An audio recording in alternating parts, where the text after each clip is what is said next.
Selected اپنی مرضی کے لوگ بھیجتے ہیں جو اپنی مرضی سے خان صاحب کو انفارمیشن دیتے ہیں، جو اپنی مرضی سے انفارمیشن باہر لا کر دیتے ہیں۔ اب ہمیں کیا پتا کہ خان صاحب کو کتنا صحیح بتاتے ہیں اور کتنا خان صاحب کا پیغام باہر آ کر درست طریقے سے بتاتے ہیں۔ تو یہی تو بات ہے کہ ساری دنیا جو ہے وہ اعتبار نہیں کر رہی کہ باہر جو انفارمیشن آ رہی ہے یا اندر جو انفارمیشن جا رہی ہے اس کا حقیقت سے کتنا تعلق ہے۔ ناظرین، ایک میں نے آپ کو تعریف پڑھ کے سنائی تھی آج سے کچھ عرصہ پہلے کہ ریاست کی حقیقی تعریف کیا ہے۔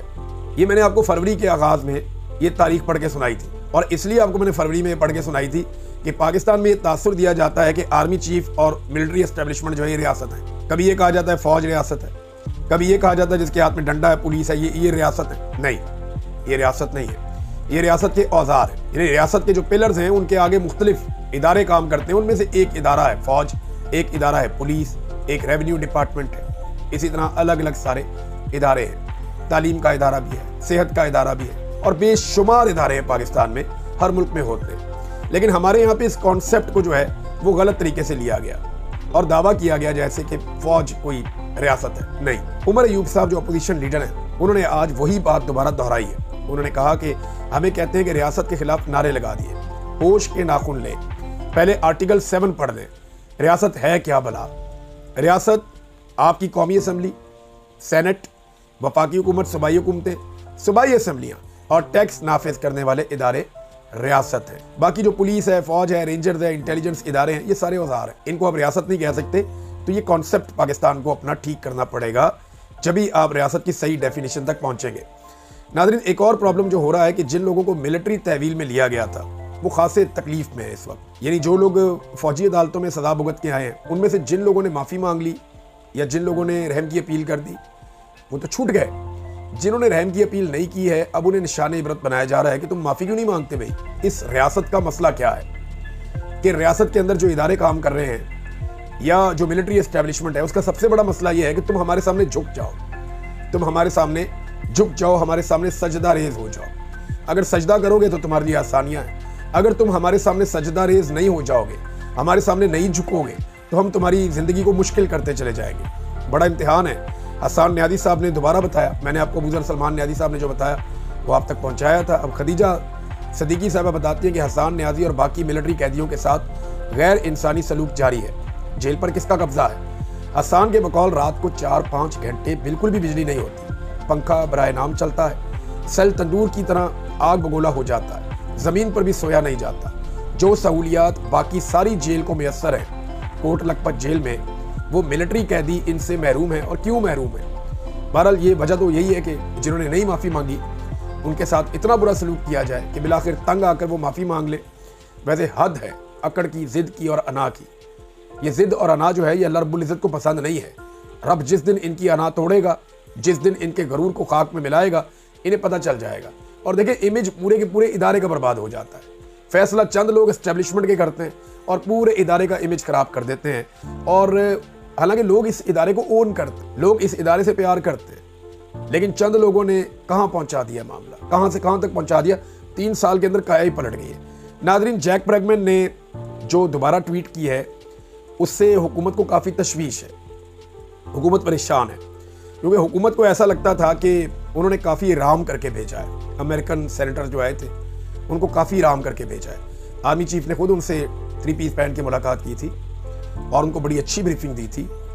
اس سے پہلے محسن نقوی بھی کوشش کر کے آئے تھے، لیکن دوبارہ سے ان کا جا کر یہ کہنا کہ عمران خان کو فری کیا جائے، اس کے بغیر معاملات ٹھیک نہیں ہو سکتے، عمران خان کی رہائی کا مطالبہ کرنا ان کا، یہ پاکستان کی ملٹری اسٹیبلشمنٹ کے لیے اور موجودہ حکومت کے لیے خاصا تشویشناک ہے اور پریشان کن ہے کہ وہ ابھی تک اپنے اسی عزم پہ، اپنے اسی موقف پہ قائم ہے۔ سلیکٹڈ اپنی مرضی کے لوگ بھیجتے ہیں جو اپنی مرضی سے خان صاحب کو انفارمیشن دیتے ہیں، جو اپنی مرضی سے انفارمیشن باہر لا کر دیتے ہیں۔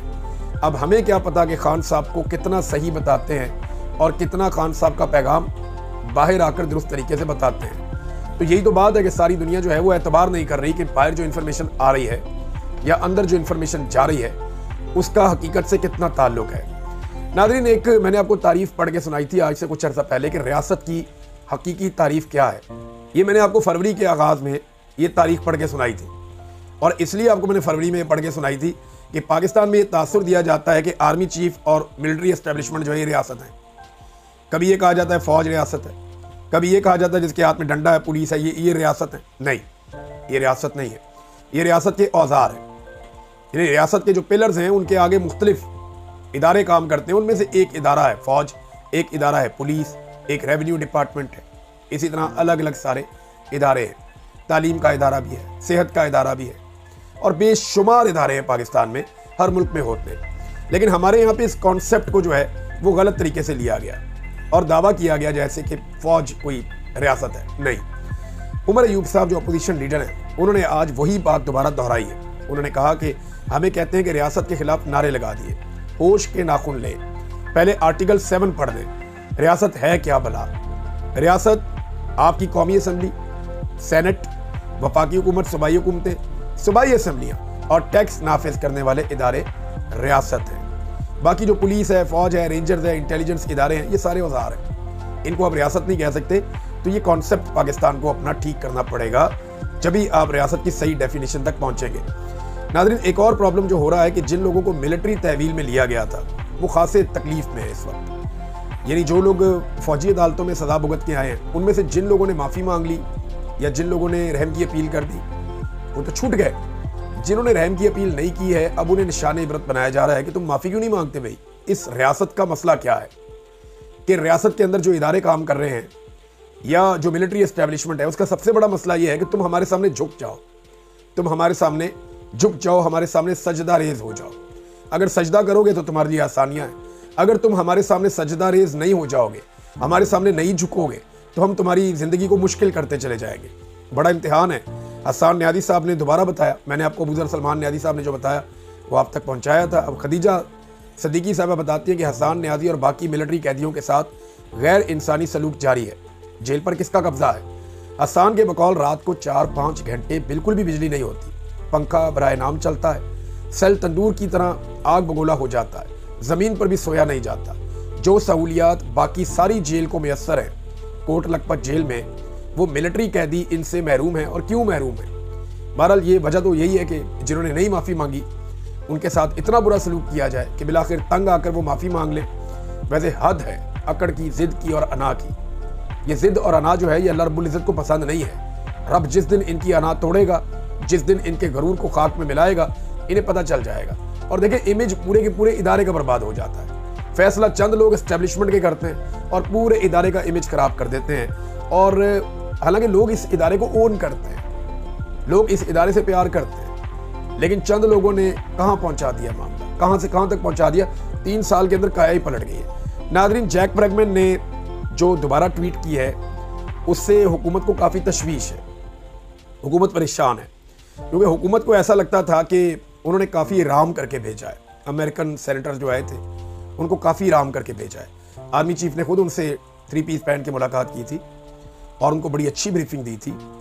اس سے پہلے محسن نقوی بھی کوشش کر کے آئے تھے، لیکن دوبارہ سے ان کا جا کر یہ کہنا کہ عمران خان کو فری کیا جائے، اس کے بغیر معاملات ٹھیک نہیں ہو سکتے، عمران خان کی رہائی کا مطالبہ کرنا ان کا، یہ پاکستان کی ملٹری اسٹیبلشمنٹ کے لیے اور موجودہ حکومت کے لیے خاصا تشویشناک ہے اور پریشان کن ہے کہ وہ ابھی تک اپنے اسی عزم پہ، اپنے اسی موقف پہ قائم ہے.